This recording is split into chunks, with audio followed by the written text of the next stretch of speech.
नाज़रीन अवामी न्यूज़ में ख़बरनि जो सिलसिलो जारी है। हिन वक्त असीं तव्हांखे कपरो में ख़बर ॾींदा हलूं त कपरो में बूज़दार क्लब कपरो पारां ढिलियार रोड ते 3 ॾींहं वारो शूटिंग बॉल टूर्नामेंट मेलो अॼु ॿिए ॾींहुं बि जारी रहियो आहे। ॿिए ॾींहं ते शूटिंग बॉल टूर्नामेंट मेले में पंजाब जे अल उस्मान क्लब लाहौर, एहसान क्लब ढढियार, लाशारी क्लब मीरपुर ख़ास, ॾिंग क्लब खाई, माजिद शाह क्लब गिरोड़ी शरीफ, बलूचिस्तान क्लब गाजी क्लब, टेड़ी कबूल शाह क्लब भिटभाइटी, MK दल Badin, Jabbar club Dhadhiyar, Al Hammad club Panwakal, Sirki club Thul, Niaz club Hyderabad, Majid Shah club गिरोड़ Sharif, Sarwari club Hyderabad, Lashari club Mirpur Khas, Theba club Dhadhiyar, अल मुजम्मिल क्लब पनवाकल के राउंड मैच में शिकस्त ॾेई क्वार्टर फाइनल में पहुतियूं आहिनि। जॾहिं त शूटिंग बॉल टूर्नामेंट मेले में पूरे सिंध समेत पाकिस्तान जा महिमान पहुची पंहिंजे पसंद जे रांदीगरनि खे सपोर्ट कयो आहे ऐं वॾे अंग में अवाम शूटिंग बॉल में मेले में पहुता आहिनि। जॾहिं त टूर्नामेंट जे चीफ ऑर्गेनाइज़र अब्दुल नबी बूज़दार मुताबिक़ सुभाणे फाइनल मुक़ाबला थींदा। फाइनल में चीफ गेस्ट PPMNA शाज़िया मरी हूंदी। फाइनल में man of the match, man of the series जा इनाम पिण ॾिना वेंदा।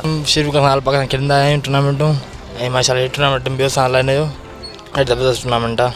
माशाल्लाह इंशाल्लाह इरादा पक्का सां जीत जा। माशाल्लाह तमामु भलो आहे ऐं असल में छा आहे त हीअ आहे सिंध जी क़दीमी रांदि आहे ऐं पहलवानी वारी रांदि आहे। जीअं कबड्डी मल वग़ैरह थींदी आहे, गेमूं त सभु भलियूं आहिनि, असां कंहिंखे घटि वधि कोन चवंदासीं, पर हीअ सयूं सिधो बॉल जेको आहे पंहिंजे जिस्म ते थो अचे, पंहिंजे हथ सां आणिजे थो।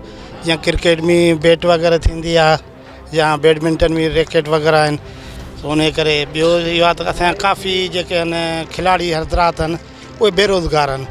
गवर्नमेंट की तरफ का इन कुछ तवज्जो हुजणु खपे। उनको हम खराज तहसीन पेश करते हैं और इस गेम में वैसे भी सरकारी सतह पे जो है इसकी सरपरस्ती नहीं हुआ। खिलाड़ी ज़्यादातर बेरोज़गार है, ज़्यादा डिपार्टमेंट, और उनकी बड़ी मेहरबानी है कि वो यहाँ पर आए हैं और वो कल शो मैच में चीफ गेस्ट थे और उन्होंने ये टूर्नामेंट ऑर्गेनाइज़ किया है। तो हम सिंध हुकूमत से भी रिक्वेस्ट करते हैं कि वो इस तरह के इवेंट कराएँ। ये बेसिकली गरीबों की गेम है और गरीबों की, और सिंध में ये बड़ी मकबूल गेम है और डिपार्टमेंट की सतह पे डिपार्ट की टीमें भी होनी चाहिए ताकि खिलाड़ी के रोज़गार हो। जब रोज़गार होगा तो खिलाड़ी इधर मसरूफ़ रहेंगे तो बहुत सारी जो एक्टिविटीज़ हैं उससे बचेंगे और ये गेम ऊपर जाएगी।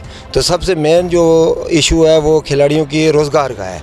तो मैं रिक्वेस्ट करता हूँ सिंध हुकूमत से, पाकिस्तान हुकूमत से और जितने भी डिपार्टमेंट हैं, पहले हमारे को 10 से 15 डिपार्टमेंट थे जिसकी वजह से खिलाड़ियों को नौकरियाँ थी तो बड़ी खुशहाली थी।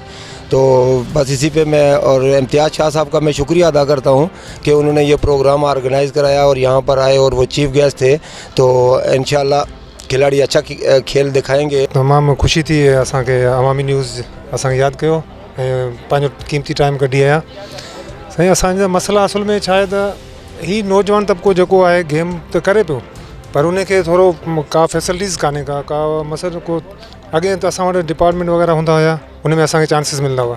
हाणे तक़रीबन 10-11 डिपार्टमेंट हुआ, 10-11 ई बंदि थी विया आहिनि। असांजी वज़ीर आज़म साहब या वज़ीर आला साहब सिंध खे गुज़ारिश आहे त महिरबानी करे असांजे बंदि डिपार्टमेंट जेके आहिनि उहे खोलिया वञनि ऐं नौजवान तबिके खे नौकरियूं ॾियनि। जीअं त असांजो 8हों ऑल पाकिस्तान टूर्नामेंट आहे, बूज़दार क़ौम जी तरफ़ां 8हों टूर्नामेंट हली रहियो। हींअर असांजो जो ताउन कयो आहे सैयद इम्तियाज़ शाह जो स्पोर्ट्स जो सेक्रेटरी आहे। असांजो महिमान कल इफ़्तार कयो इम्तियाज़ अली शाह कयो। सुभाणे इंशाअल्लाह ताला वॾो इवेंट आहे, तमामु वॾो इवेंट आहे। हिन में तक़रीबन 10 खां 12 लख मथे ख़र्चु ईंदो आहे। कुझु असांजी गवर्नमेंट सपोर्ट कंदी आहे, बाक़ी असां घरां पैसा भरंदा आहियूं, कंहिंखे डोनेट कंदा आहियूं या असां कुझु असां पाण में डोनेट कंदा आहियूं। इन सुभाणे इंशाअल्लाह ताला त महिमान ख़ासि अदी शाज़ियादा मरी MNA आहे।